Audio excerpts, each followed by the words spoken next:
ñu bëggoon dem bokk ci ñiy toogal sénégalais yi ci assemblée nationale di ñaan aussi nga ñaanal ñu ci sa barke ba ñun ñu am fa majorité boo xam ne lenn mooy nekk yitteem lenn mooy nekk liggéeyam nan la ñuy def ba kilifa diine yi seen wàccuwaay seen gëdd ñun ñu jox leen ko foofu lépp lu leen war li nga xamante ne ci réew mi la nekk te mu war a jëm ci ñoom ñu xeex taxawal leen bañ jox leen ko loolu moo taxoon ñu ne woon nañ fi ñëw sëriñ bi ñaan la nga ñaanal ñu yàlla ba lee ñuy jëm yàlla defal ñu ci lu kawe sunu njort leneen lii mooy damay dox nitu diine yi di jëm ci ñoom ñu feddaliwaat ñépp ne ñun ay taalibe lañ ñu mës a doon yar la ñuy mës a am parce que loolu lañ yar dañuy war a respecté suñu kilifa yi jox leen worma ba nga xamante ne lii ñu gis ci réew mi fi mu toll nii nga xam ne nit ñi kilifa yi joxatuñu leen seen gëdd bu ñu xëyee ñu ngi leen di xas ñu ngi leen di wax teg seen der loo xam ne lu ñaaw la ñun nag loolu loo xam ne la dañu bëgg mu dañ ci réew mi moo tax ñu wax Sénégal bu bees bi liñ koy njëkkee mooy beesal jikko yi def yar ci nit ñi sëriñ bi loolu moo ñu tax a jóg ñu lay gërëm wat bu baax a baax a baax di la masawu coono di la ñaanal yàlla mu may la gudd fan ak wér mébét yi nga xamante ne ak naal yi nga xamante ne moom ngeen namm fii ci Ndiassane te naal yooyu nekk aussi loo xam ne man ci laa bokk parce que wax naa leen ci njaboot gi laa bokk loo leen dugal seen loxo man da ngeen ma ci fekk leneen li aussi depuis ñu nekk di def affaire C50 ngeen xam ne liñ ci jublu mooy jàppale suñu jigéen ñi jàppale suñu rakk yi pour que ñu am xëy ñu mën a liggéey ñu xam seen bopp mënal seen bopp man loolu moo ma tax a jóg langue gii ma dugg nii muy langue gu bees du sama langue bu mbir yi demee woon yoon dëgg du ma ci dugg soxlawuma ko mais nag àdduna dafa tëdd noo xam ne léegi boo politikul ñu jël yaru politique bi duma la ko te man nag du ma nangu kenn ku mu duma loolu dong ñu ci dugal Kunta bëgg dimbale suñuy mbokk ba coono yi ñu daj ba yegsi fi ñuy yegsi ñu teggil leen ko pour que ñoom ñu mën a gaaw dab ñu ba weesuñu loolu mooy mébét bi loolu nag lañ bëgg Kunta nga ñaanal ñu le 17 novembre 2024 yàlla defal ñu ci ndam bañ am député yu bari am majorité à l'Assemblée nationale ba nga xamante ne li ngeen di naal mu waroon jël ay at ñu gàttal ko ba ñëpp am jàmm nit ñi xëy am teraanga mënal seen bopp di defal seen bopp di jëriñ seen waajur ak seen askan. salaamaaleykum wa rahmatullahi wa barakaatuhu waa Sénégal ci biir réew mi ak bitim réew maa ngi tudd Amadou Touba Niane may président wu parti bi nga xam ne moo tudd mouvement politique et citoyen wax jëf nga xam ne ci cadre élection yi Garab ADS moo ñu investir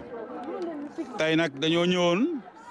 fii ci quartier sant yàlla nu fekk fii soxna yu jàmbaare ñu ànd ak ñoom ñëw ci biir marché bi di ko visiter xam nañu nag jigéen ñi moom seen préoccupation lan la waa quartier bi depuis 1972 wax nañu ni problème yu ñu am buñ koy lim benn rek la muy problème assainissement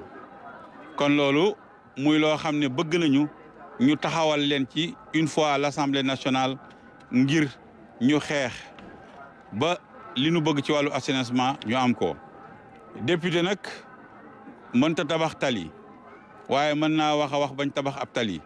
mënta tabax forage waaye mën naa wax a wax bañ defar forage mën naa wax sol dàllam def ci yitte ba loolu am te loolu bu soobee yàlla ñu ngi leen di defal promesse boobu une fois à l'Assemblée nationale. la ca tegu moom mooy nag fii mooy mooy marché bi mu soxal jigéen ñi lool ci wàllu njëg yi nga xam ne ci monde bi dafa jaxasoo te suñu réew mi sa mucc ci malgré effort yi nga xam ne tey état mu ngi koy def kon waaye jabi dafay posé waat ci quartier bu mel ni sant yàlla problème mu assainissement boo xam ne dañ koy doole ci bi nga xam ne dolli ci bi nga xam ne nekk taxaw na ci marché bi nekk na ci marché bi nekk na ci quartier bi donc quartier bi ak marché bi yëpp problème assainissement daf ci am. dafay mel ni c'est une occasion pour ñun ñu appréhender la situation socio-économique gu ñi nga xam ne ñooy waa quartier bi ak sénégalais yi. kon situation boobu xam nañu ni yenn saa yi nga dégg immigration irrégulière yenn saa yi nga dégg ci insécurité publique. yooyu yëpp nag boo ko xoolee mel na ni situation socio-économique bi daf ci am doole ndax Cheikh Hamidou Kane disait dans l'aventure ambiguë que quand la main est trop faible l'esprit court de grands risques car c'est elle qui le défend. donc mën nañ ne xel ci boppam kaaraangeem mooy loxo boo xam ne bii dafa taxaw mooy loxo boo xam ne bii mënal na boppam dara jot na gannaawam. donc ñun ñi nga xam ne tey jii wax jëf lañu di former aussi femmes yi ci saponification sunu lutte contre la pauvreté maanaam xeex gi ñuy xeex ñàkk loolu dafa doon arme boo xam ne dafa efficace ci wax jëf te yaakaar naa ni bu ci kanamee tuuti ñi nekk ci kaw wax bi dinañ gën a sentir wax jëf à travers ces programmes.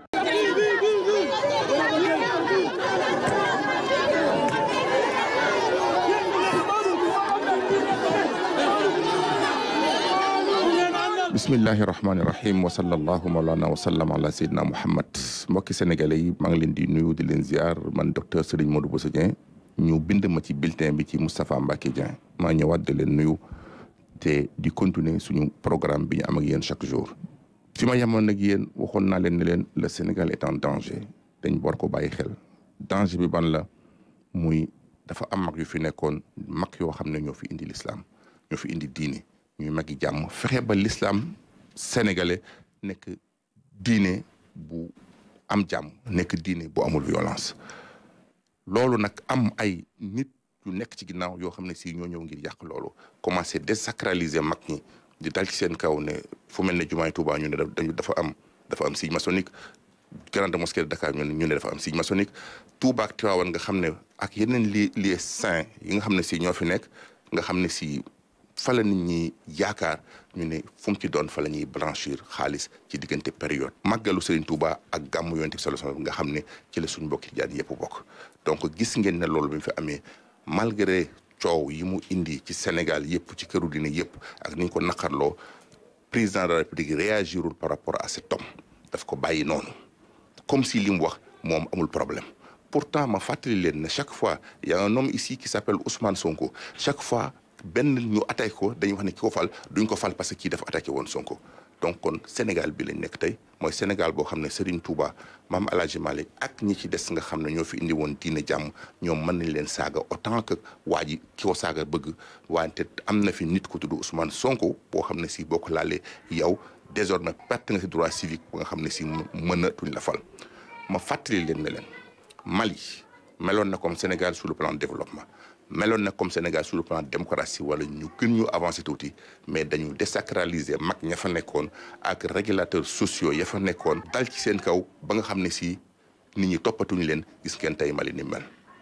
chaque jour des centaines presque de morts yàlla ci yàlla musal kenn bëggul tey Sénégal mel na Mali. pour que ñu nag ñu jàkkaarloog loolu moo tax ñu ñëw indil leen programme boo xam ne dinañ protéger kër diine yi dinañ protéger valeur u mag ñi ak seen liggéey yi ñu fi defoon. ba nga xam ne si du kum neexati jóg saaga leen du kum neexati dal ci seen kaw du kum neexati nekk ci ay lobby salafiste pour que di jéem a désacraliser mag ñi.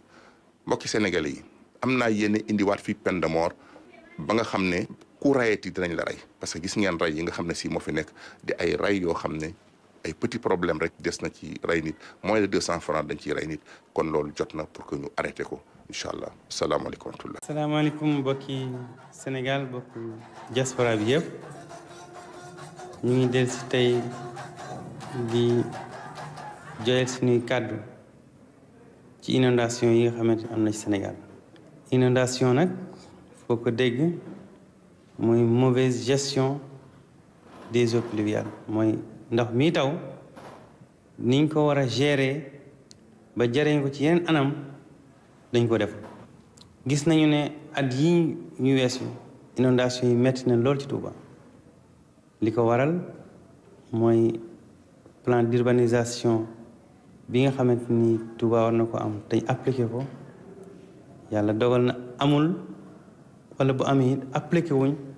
rigueur bi nga xamante ni moo ci war ngir ndox mi jaar fa mu war a jaar. ci cadre boobu gis nañu ne réseau bi dafa nañ bassin de rétention Darou Rahmane dafa nañ bassin d'infiltration Pofdy wante la ko njëkk dafa nañ bassin de réceptacle ci Kër Ñang defar sax bassin beneen d'infiltration ci Kër Kaabu wante loolu doyul ndax capacité yi nga xamante ni moom la bassin yi di jël attanul ndox mi jóge Touba ñu gis ne ci réewum Sénégal ci 557 communes yi commune Touba moo ci ëpp mbooloo commune Touba it moo ci ëpp lu muy participer ci koom-koomu Sénégal ndoxum taw warta doon menace warta doon désagrément wante providence la war a doon ay xéewal la war a doon ci kaw ñu organiser ko ba jox ko yeneen gox yi ko soxla ñu mën ko bayee ci cadre boobu nag gis nañ ne nguur gi dafa mel ne dafa abandonné Touba ci fànn googu ci ñaari at yi moo tax nag ren rawatina ba gis na inondation yi bi mu amee Enan Chine arrêté nañ seen liggéey parce que 8 milliards yi ñu leen waroon a fay mën nañ ne 529 millions lañ ci jot looloo tax nag xalifa général des mourides jël 200 millions jébbal ko askan wi ngir dimbale leen ko woo it mbooleem mbokki taali bi ñu dimbale tamit seen mbokki taali bi loolu àggee it ci situation bu gën a tar mu génnewaat 361 millions dolli ci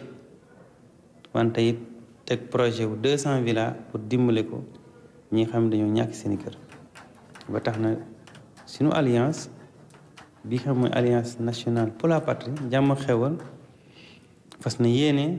taxaw ci taxawaay bu mag ngir jafe-jafe yooyu am ci askan wi ci fu mu ci manti doon ñun di ci ay saafara pour l'intérêt du Sénégal. Développement à la base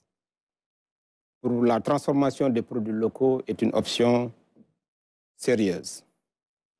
L'ambition, c'est une valorisation des ressources et potentialités locales. La sécurité économique par la protection des entreprises, notamment des fleurons nationaux, doit maintenant être une réalité dans ce pays. Il faut aussi définir une stratégie pour nos entreprises et aussi pour créer une classe moyenne porteuse de la consommation. La mobilisation de l'épargne intérieure pour le financement de l'économie. Le retour de la fonction planification doit présider à toutes les politiques publiques. S'y ajoute l'industrialisation par la transformation sur la base filière et chaîne de valeur de nos produits locaux, notamment de l'agriculture, de la pêche et de l'élevage. En particulier pour l'élevage, le Sénégal doit constamment viser une autosuffisance en viande et en lait. Pour la pêche, il nous faut aussi désormais conclure des accords équilibrés et surtout protéger la pêche artisanale pour limiter les effets néfastes de l'immigration clandestine qui est la base de pertes en vies humaines et c'est le lieu de présenter nos condoléances à toutes les familles sénégalaises. Nous envisageons également de créer une unité qui est chargée de gérer la compétitivité des entreprises. Et pour cela, nous pensons que l'énergie, qui est un facteur de production, doit être à coût faible, disponible, et pour accompagner les entreprises dans leur politique de compétitivité. Nous devons également créer des champions nationaux dans les divers domaines où le Sénégal a des avantages comparatifs. Nous prendrons l'exemple de l'artisanat, de l'industrie semi-ouvrière. Comme nous disposons de ressources minières importantes, de favoriser l'éclosion d'industries qui vont procéder à la transformation de ces matières premières et de donner l'exemple dans tous les secteurs d'activité de l'économie nationale pour que le Sénégal puisse être une économie qui n'exporte pas sa croissance et qui n'exporte pas par ailleurs ses emplois. Je vous remercie. Bonsoir. Voilà, et pour demain, vous pourrez également suivre dans son programme de diffusion. Yéen waa milieu transport fii Thiès ak Sénégal yëpp maa ngi leen di nuyu man maa ñëw tey di waxtaan ak milieu transport garage yi dafa am ay jumtuwaay yoo xam ne war na ko am chauffeurs yi war na am fu ñuy dalloo ñi nga xam ne dañ leen di transporter aussi voyageurs yi war na am fu ñuy dalloo di xaar ndànk ay oto yoo xamante ne nii dafa war a mucc ayib loolu mooy problème renouvellement du parc nag ci sama liggéey dox naa ci ak transporteurs yi mais buñ koy def nañ ko def ci anam yoo xamante ne nii transporteur bi dina jot ci oto bi te du bari intermédiaire beneen bi mooy oto yu bees dañoo xew jamono yoo xamante ne nii ay électronique daf ci bari loolu bokkul ak li ñu xamoon ci suñu réew yi war nañ cee former chauffeurs yi war ci former mécaniciens yi war a am ay centre de formation. Troisième point bi mooy santé ñi nga xamante ne nii ay transporteurs lañ dañuy toog lu yàgg a yàgg loolu nag day indi ay jàngoro yoo xamante ne nii bokkut ak yeneen métiers yi li ñuy wax médecine du travail war nañ leen a gën a jàppale ci côté boobu. donc milieu transport dafa bari ay ak matuwaay yoo xam ne sous forme de loi de règlement ak budget bi ñu jéem cee jël dara jagale leen ko dafa war a am. am na lu ñu dégg ci réew mi fan yi ñuy wax di ŋàññi këri suufiyanke yi ak kilifa diine yi di tudd Serigne Touba di tudd El Hadj Malick ak ñeneen di wax ne seenu mbind war nañ ko mën a xoolaat di am luñ ciy gàntal ak luñ dul nangu di wax ne mën nañoo juum ndax ay nit lañ comme ñëpp gaa ay nit lañ wante yàlla am na ñu mu may lu mu mayul kenn te ñun loolu lañ gëm ñoom lañ gëm bu Sénégal demee ba amul coup d'état Sénégal stable kilifa yooyu moo tax Sénégal yëngu woon na ci at yi jàll kilifa yi ñoo wax seeni ñaan ak seen jëf moo tax Sénégal dal képp ku ñu bëgg a xañ loolu nag suñu noon nga noonu askan wi nga bu ñu demee assemblée nationale dinañ ko proposer pour ñu voter loi boo xam ne képp ku yëkkati baat yu ñaaw ci suñu kilifa yi diine da ngay dugg kaso askanu Lawbe nag mérité ngeen dem assemblée nationale li tax ma wax ko mooy les Lawbe sont des artistes dañuy yat bois ak yeneen yoo xamante ne nii bu ma ko fi doon lim day bari c'est un peuple très riche bu garder culture am dañu am fierté nekk ci seen biir di dund seen aada ak seen cosaan di ko wone sans complexe donc da ngeen bokk ci élément culturel yu Sénégal war a valoriser war a jox baat war a déglu war a jàppale kon loolu tey buñ choisir mbay mu bokk ci yéen ñu wone ko loolu defuñu ludul jël Sénégal bi nga xamante ne nii dafa war dem assemblée nationale maanaam Sénégal pluriel riche boo xam ne composante yëpp dañ ciy nekk ñu teg ko ñun Sénégal boobu lañ bëgg